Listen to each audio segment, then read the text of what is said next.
Hi, I'm Teresa Dardar. I'm with the Pontchartrain Indian tribe here in Pontchartrain after Hurricane Ida.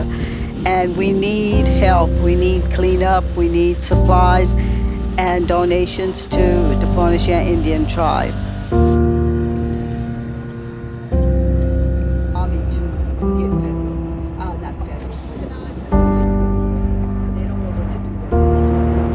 They have no idea what to do. So, that's one thing that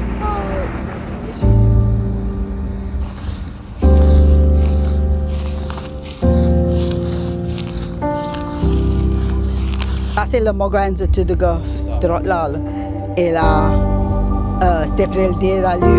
it was just, the winds were so strong that it was like a big tornado.